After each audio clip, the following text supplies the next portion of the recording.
All ഞാൻ ഇന്നലെ mid life ക്രൈസിസിനെ കുറിച്ച് ഒരു വീഡിയോ ചെയ്തിട്ടുണ്ടായിരുന്നു. അപ്പോൾ ആ വീഡിയോയ്ക്ക് കുറേ നല്ല കമൻറ്റുകളൊക്കെ വന്നു. അതിൻ്റെ അകത്ത് ഒരു കമൻറ്റിൽ ഒരു ചേട്ടൻ അഭിപ്രായപ്പെട്ടത് എന്താണെന്ന് വെച്ചാൽ, ഡ്രൈവ് ചെയ്തുകൊണ്ട് വീഡിയോ ചെയ്യാതിരുന്നാൽ നന്നായിരിക്കും എന്നുള്ളൊരു കമൻറ്റ് വന്നു. അതിനെ മാനിച്ചുകൊണ്ടാണ് ഇന്ന് ഞാൻ ഒരിടത്ത് പാർക്ക് ചെയ്തിട്ടിട്ട് വീഡിയോ ചെയ്യാമെന്ന് വിചാരിക്കുന്നത്. അദ്ദേഹം പറഞ്ഞതിൽ കാര്യമുണ്ട്. ഡ്രൈവ് ചെയ്യുന്നതിൻ്റെ ഇടയിൽ കൂടെ നമ്മൾ വേറെ ഡിസ്ട്രാക്ഷൻസിന് പോകുന്നത് ശരിയല്ലല്ലോ.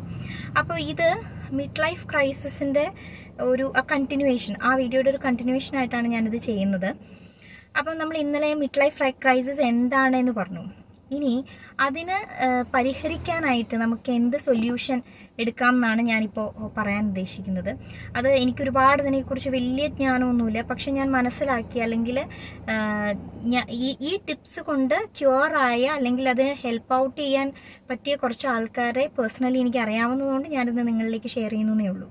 അപ്പോൾ മിഡ് ലൈഫ് ക്രൈസിസ് എന്ന് പറഞ്ഞാൽ നേരത്തെ പറഞ്ഞതുപോലെ തന്നെ നമ്മളുടെ ഒരു മധ്യവയസ്സിൽ, അതായത് 35 to 60 ഇയേഴ്സിൻ്റെ ഇടയിൽ മിക്കവർക്കും കാണുന്ന ഒരുതരം വിരസതയും ഒരു എല്ലാത്തിനോടും താല്പര്യമില്ലായ്മയും ഒക്കെയാണ് മിഡ് ലൈഫ് ക്രൈസിസിൻ്റെ ബേസിക് ആയിട്ടുള്ള ലക്ഷണങ്ങൾ. നമുക്ക് നമ്മുടെ ലൈഫ് പർപ്പസ് എന്താണെന്ന് പോലും മനസ്സിലാകാത്ത രീതിയിലൊക്കെ നമുക്ക് വരുന്ന ബുദ്ധിമുട്ടുകളാണ് ബേസിക്കലി മിഡ് ലൈഫ് ക്രൈസിസിലുള്ളത്. അപ്പോൾ ഇതൊക്കെ മാറ്റാനായിട്ട് നമുക്ക് ചെയ്യാവുന്ന ഫ്യൂ തിങ്സ് ആണ്.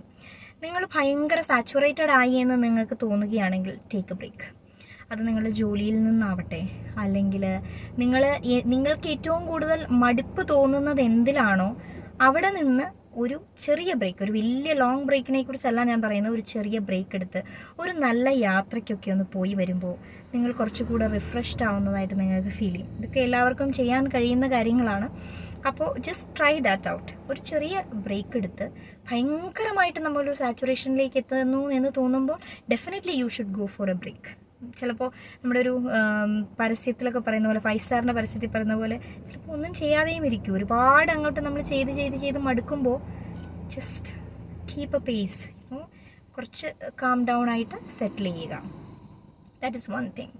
പിന്നെ നമുക്കെപ്പോഴും കുറച്ച് നല്ല കൂട്ടുകാർ നമ്മുടെ ജീവിതത്തിൽ ഉണ്ടാവണം.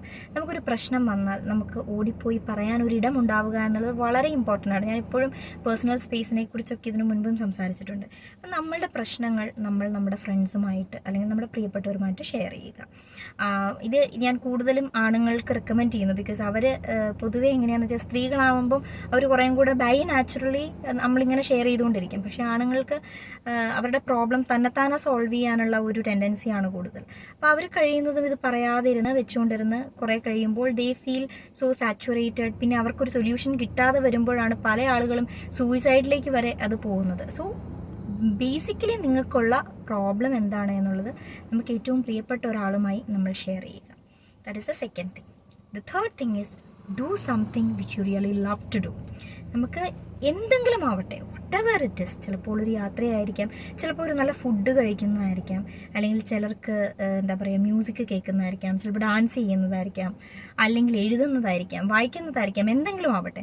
നമ്മുടെ ഒരു പുതിയ ശീലം, നമുക്കിഷ്ടപ്പെട്ട ഒരു ശീലം നമ്മൾ സ്റ്റാർട്ട് ചെയ്യും. അപ്പോൾ ഈ 3 കാര്യങ്ങൾ നിങ്ങളൊന്ന് പതുക്കെ നിങ്ങളുടെ ലൈഫിലൊന്ന് ഇംപ്ലിമെൻറ്റ് ചെയ്ത് നോക്കിക്കേ. ചിലപ്പോൾ നിങ്ങൾക്ക് ഒരു മാറ്റം ഫീൽ ചെയ്യാം. ഇത് ഏതൊരാൾക്കും ഇംപ്ലിമെൻറ്റ് ചെയ്യാൻ പറ്റുന്ന കാര്യമാണ്. 3 കാര്യമാണ് ഞാൻ പറഞ്ഞത്. Just try using that, doing that. Okay. പിന്നെ വേറൊരു കാര്യം എന്ന് വെച്ച് കഴിഞ്ഞാൽ, നിങ്ങൾക്ക് വളരെ തീവ്രമായിട്ടുള്ള ഒരു ഡിപ്രഷൻ സ്റ്റേറ്റിലേക്കും വിഷാദത്തിലേക്കൊക്കെ പോവുകയാണെങ്കിൽ definitely don't forget to take a clinical help. Okay. So I hope this will be helpful for you. Thank U.